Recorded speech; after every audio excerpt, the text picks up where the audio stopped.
ایسی حالت میں مصیبت کے وقت، غم کے وقت، مشکلات کے وقت ایک نیک عورت کسی بھی صورت میں اپنے شوہر کو غم نہیں کرے گی، اپنے شوہر کو مایوس نہیں کرے گی، اپنے شوہر کا حوصلہ توڑے گی نہیں بلکہ حوصلہ اور جوڑے گی۔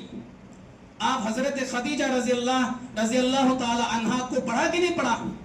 اللہ کے رسول صلی اللہ علیہ وسلم جب پہلی وحی نازل ہوئی، اللہ کے رسول گھبراتے ہوئے آئے، کانپنے لگے، سو گئے، ڈر گئے۔ حضرت خدیجہ نے حوصلہ شکنی نہیں کی بلکہ حوصلہ افزائی فرمائی کہ اللہ رب العالمین آپ کو برباد نہیں کرے گا، آپ بہت اچھے ہیں، آپ لوگوں کے لیے خیر کا کام کرتے ہیں، آپ بھلائی کرتے ہیں، آپ کو کسی بھی صورت میں اللہ رب العالمین برباد نہیں کرے گا۔ اگر ہماری ماؤں میں، ہماری بہوؤں میں، ہماری بیویوں میں یہ سوچ حضرت خدیجہ کی جو فطرت تھی، حضرت خدیجہ کی جو طبیعت تھی، یہ طبیعت اگر ہماری عورتوں میں آ جائے تو اس دیواجی زندگی سے کتنے فتنے ختم ہوں گے، آپ اندازہ کر سکتے ہیں؟ اکثر و بیشتر فتنے کیا ہو جائیں گے؟ ختم ہو جائیں گے۔ عورت اگر صبر کرنے والی ہو، صبر کرنے والی عورت ایسے ہی نہیں مل جائے گی، دینداری ہوگی تب اس کے اندر کیا ہوگا؟ صبر ہوگا۔ صبر کے لیے دینداری ضروری ہے۔ تو یہ جو ہم انتخاب کرتے ہیں، انتخاب ہی ہمارا غلط ہوتا ہے۔ دینداری کو ہم جو ہے ترجیح نہیں دیتے ہیں، ہماری نظر مال پر، ہماری نظر خوبصورتی پر، ہماری نظر ذات پات پر، حسب نسب پر، برادری پر اور شہرتوں پر، عہدوں پر، منصبوں پر، مقاموں پر، رتبے پر، ان ساری چیزوں پر ہماری نظر ہوتی ہے۔ ہماری نظر جب دینداری پر نہیں ہوتی ہے، پھر جو ہونا ہے وہ ہو رہا ہے، جو ہونا ہے وہ ہو رہا ہے، اور یہ ہوگا۔ کس نے کہا تھا؟ اللہ کے رسول صلی اللہ علیہ وسلم نے فرمایا تھا کہ اگر دینداری اختیار نہیں کرو گے تم فتنے سے بچ نہیں پاؤ گے۔ تمہارا گھر جو ہے نا وہ فتنے کا اڈا بن جائے گا، فتنے کا مرکز بنے گا، بڑا بڑا فتنہ رونما ہوگا، گھر پہ ٹینشن ہی ٹینشن ہوگا، زندگی میں کہیں سکون نام جیسی چیز تمہیں نہیں ملے گی۔ آج دیکھے ہوں گے اسی طرح شادی بیاہ کے تعلق سے آپ دیکھیں کتنی غلط رسم و رواج، اسراف و تفضیل سے یہ مسلمان قوم بالکل لت پت ہے۔ نکاح کریں، نکاح یہ انبیاء کرام کی سنت ہے، اس سنت کو ادا کرنا بہت ضروری ہے، یہ دین کا ایک جز ہے۔ اسلام نے اس نکاح کو بہت ہی آسان فرمایا۔ بتائیے اللہ کے رسول صلی اللہ علیہ وسلم سے محبت صحابہ کرام سے زیادہ کوئی جماعت کر سکتی ہے؟ نہیں کر سکتی۔ آپ اگر پڑھیں گے ہر بات پر عمل، ہر بات پر عمل، اللہ کے رسول اگر کہے بیٹھ جاؤ فوراً بیٹھ جاتے، کھڑے ہو جاؤ فوراً کھڑے ہو جاتے۔ اللہ کے رسول نے جوتا کھول دیا، صحابہ بھی کھول دی۔ نماز کی حالت میں اللہ کے رسول نے جوتا کھول کر کے پھینک دیا، صحابہ کرام نے بھی پھینک دیا۔ یہاں تک کہ ابن عمر کے بارے میں آتا ہے کہ اللہ کے رسول جہاں جہاں جا کر ہنستے تھے وہ بھی وہاں جا کر ہنستے تھے، اللہ کے رسول جہاں پیشاب کرتے تھے وہ بھی وہاں جا کے پیشاب کرتے تھے، اللہ کے رسول جہاں جس انداز سے چلتے تھے وہ بھی اس انداز سے چلنے کی کوشش کرتے تھے۔ یہ محبت صحابہ کرام کی تھی۔ اب دیکھیے عبد الرحمن بن عوف جو جنتی صحابہ ہے، عبد الرحمن بن عوف نے نکاح کر لیا، اللہ کے رسول کو علم نہیں۔